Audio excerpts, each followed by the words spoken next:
Bonjour à tous, je vais vous présenter un tuto dans lequel on va s'intéresser aux fonctionnalités de manipulation des fichiers et des dossiers sous VS Code. C'est un tuto qui fait partie d'une playlist, vous avez un lien dans la description et aussi en haut de cette page. Vous y trouvez également un lien pour télécharger une archive, cette archive je l'ai décompressée et le dossier est là sur le bureau. Voilà, vous cliquez droit sur le dossier et vous ouvrez avec code. Alors j'utilise la version de VS Code 1.68, on est en juin 2022 et je suis sous Windows. Alors au niveau de la conf de VS Code, voilà le fichier de conf, et au niveau des extensions, je l'ai uniquement le package linguistique. Alors qu'est-ce qu'on va faire? On va manipuler des fichiers avec la souris. Alors je veux dire par là qu'on va se servir de l'explorateur et qu'on va manipuler des fichiers en cliquant avec la souris dans l'explorateur. Alors on va voir ce qu'est le mode preview. Alors pour ça, on va aller dans base de test et on va cliquer sur ce fichier là, créer un quiz en majuscule. On fait un simple clic. Et ce qu'il faut remarquer ici, c'est que dans le titre de l'onglet, le fichier là est écrit en italique. Alors c'est comme ça qu'on repère un fichier ouvert en mode preview. Mais pour le moment, vous ne savez pas ce que ça veut dire. Alors pour le savoir, on va cliquer maintenant, simple clic, attention, on va cliquer sur Fix CSS. Et vous voyez que le fichier créer un quiz a été remplacé par Fix CSS. Fix CSS ne s'est pas ouvert dans un nouvel onglet. Donc là, je pense que vous commencez un petit peu à comprendre. Si je fais pareil sur Fix HTML, eh bien vous voyez que à nouveau, donc Fix HTML remplace Fix CSS. Donc c'est ça le mode preview. En fait, c'est une prévisualisation, on va dire, qu'on ouvre dans le même onglet et chaque fois on remplace. Donc ça évite évidemment à chaque fois d'ouvrir un nouvel onglet et d'augmenter la quantité d'onglets ouverts dans l'éditeur. Alors évidemment, on ne va pas se contenter de ça. Si maintenant je veux ouvrir un fichier dans un mode qui n'est pas prévu, un mode normal on va dire, alors qu'est-ce qu'il faut que je fasse? Il faut que je double-clique dessus. Donc je vais double-cliquer sur créer un quiz. Et regardez ici, vous voyez que le nom n'est plus en italique. Alors jusqu'à maintenant là, il ne s'est rien passé on va dire, mais on va maintenant ouvrir Fix CSS. On va double-cliquer aussi dessus. Et vous voyez que cette fois, il s'ouvre dans un nouvel onglet. Alors je vais le faire encore une fois, je vais double-cliquer sur Fix JavaScript. Donc là, encore un nouvel onglet, bon ça c'est, on pouvait s'y attendre. Alors maintenant je simple-clique sur Fix PHP, et vous voyez que j'ouvre un nouvel onglet, mais Fix PHP est en preview. D'accord? Donc là il me dit que la validation est impossible car il n'y a pas d'installation PHP qui a été trouvé. Oui, bon, je vous ai montré la conf et il n'y a pas de package PHP spécifique pour valider le code PHP. Alors si vous n'êtes pas convaincu de l'utilité de ce mode preview, eh bien on peut évidemment l'enlever. Il suffit d'aller dans les paramètres en faisant CTRL virgule et de taper Enable Preview. Et vous décochez ici Workbench Editor Enable Preview. Et vous allez voir que là, maintenant, avec un simple clic, alors lequel n'est pas ouvert le twig, un simple clic, pardon, et là vous ouvrez dans un nouvel onglet. Donc là, il vous dit encore qu'il dispose d'une extension. Sympa. Donc voilà ce qu'est le mode preview. Alors vous verrez, faites le test, mais vous verrez que si vous le désactivez, moi je l'ai fait, les onglets ouverts s'accumulent et à un moment donné, vous venez ici et vous faites tout fermer, vous voyez. Bon, c'est ce qui m'arrive fréquemment. Donc moi je suis revenu en arrière et je l'ai remis. Hein. Alors maintenant, si vous voulez fermer tous les fichiers, alors évidemment vous pouvez les fermer un par un, hein, mais vous avez un menu ici et vous faites soit tout fermer en passant par le menu, soit vous faites ce que je vais faire, CTRL-K suivi de W. Donc je vais remettre cette option, je vais aller directement dans le fichier. D'accord. Voilà. Alors maintenant, on va regarder comment ouvrir des fichiers en fractionnant l'espace de travail. Donc il en faut un premier que je vais ouvrir, peu importe comment. Et si je veux fractionner l'espace de travail, j'ai la possibilité d'appuyer sur CTRL, de double-cliquer, et vous voyez que là, j'ai fractionné mon espace de travail en 2 espaces de travail. Alors j'ai aussi, je peux continuer, mais j'ai aussi une autre méthode, c'est de cliquer ici sur cette icône. Et là, je fractionne aussi mon espace de travail. Donc là, il faudrait que je mette autre chose dedans, évidemment. Sinon, ça fait un petit peu doublon, mais c'est pas grave. Si je veux fractionner de manière horizontale, là, eh bien, j'appuie sur Alt, et vous voyez que là, l'icône change de forme. Et on comprend bien que si on clique dessus, on va fractionner, mais là, horizontalement. Alors maintenant, si on veut fermer, on peut fermer tout. On va passer par le menu. Et vous voyez qu'on ferme uniquement les fichiers d'une fraction. Donc là, j'ai pas trouvé de raccourci qui ferme la totalité. Alors qu'est-ce qu'on va faire maintenant?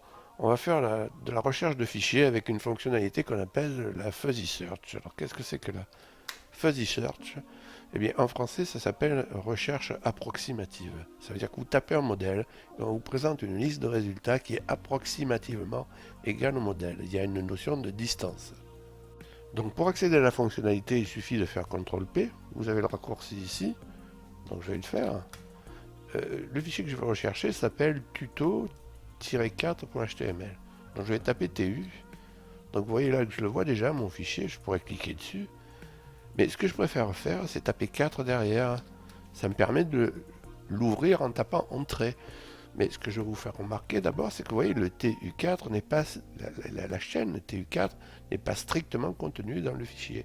Il y a une distance, si vous voulez, c'est approximativement.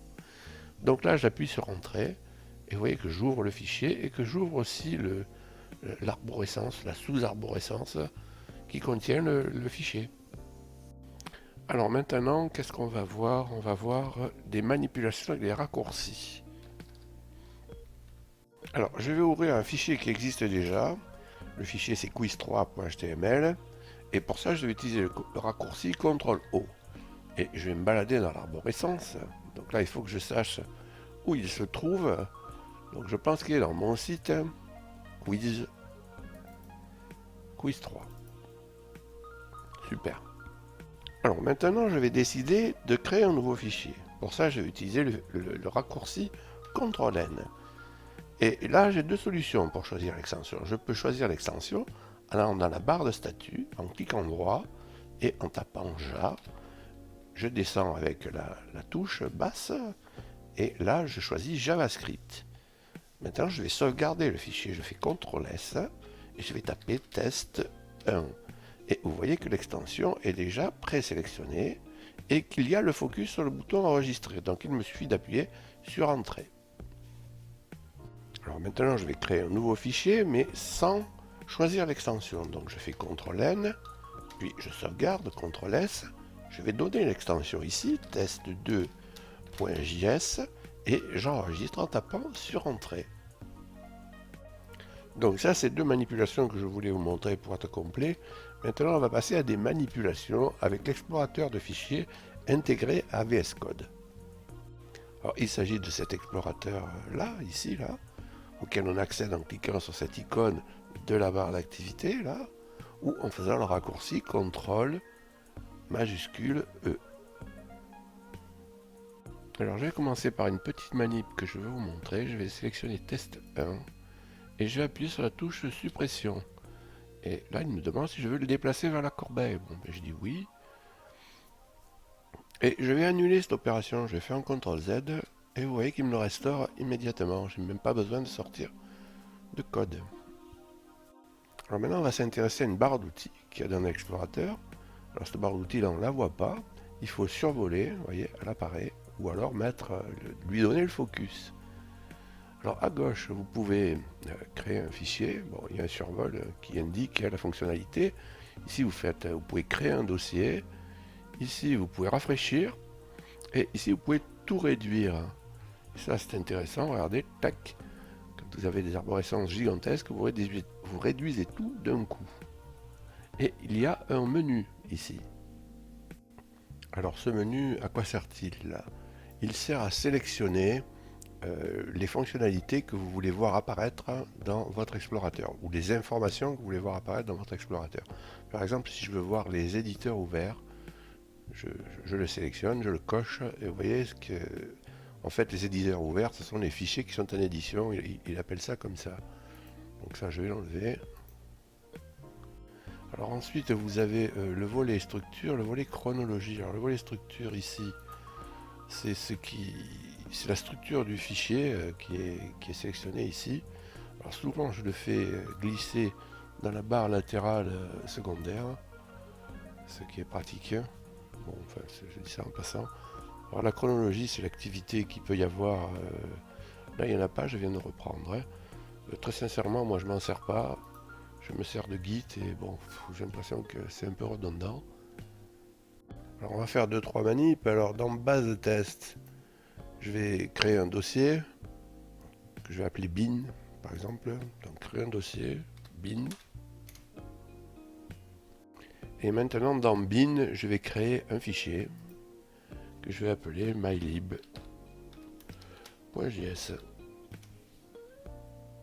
Alors maintenant, on va regarder comment naviguer dans l'arborescence en utilisant les touches du clavier, les touches flèche, haute, basse, droite, gauche. Donc on va commencer par appuyer sur la flèche basse. Donc là, là il faut d'abord sélectionner quand même, avoir le focus dans l'explorateur. Donc je vais appuyer sur flèche basse et là vous voyez que je descends dans l'arborescence. J'arrive sur e-commerce, je veux ouvrir ce dossier. Donc là, j'appuie sur flèche droite et j'ouvre ce dossier. Donc je descends encore. Là, j'ouvre mon site. D'accord. Maintenant, ça ne m'intéresse pas. Je veux refermer mon site. J'appuie sur flèche gauche.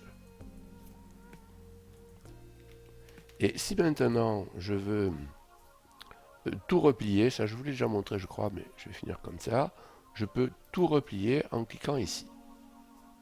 Alors il y a une petite fonctionnalité de recherche que je vais vous montrer dans l'explorateur. Je vais enlever ça puisqu'il n'y a rien dedans. Alors on peut cliquer ici sur un répertoire ou sur un autre d'ailleurs, ça marche aussi. Et je peux chercher par exemple tuto code. Regardez, vous voyez, il trouve le répertoire tuto code. Je peux filtrer et tac, il va me rester plus que celui-là. Voyez, donc ça, si vous avez de grosses arborescences, encore une fois, c'est utile. Alors ce tutoriel est terminé, je vous remercie de m'avoir écouté. Alors toujours pareil, si vous avez appris un petit quelque chose dans ce tuto, un petit pouce vers le haut est toujours le bienvenu. Sinon, je vous rappelle que vous avez la possibilité de vous abonner à cette chaîne. Si vous voulez être prévenu lors des nouvelles mises en ligne, alors n'oubliez pas d'activer les notifications. Salut et à bientôt.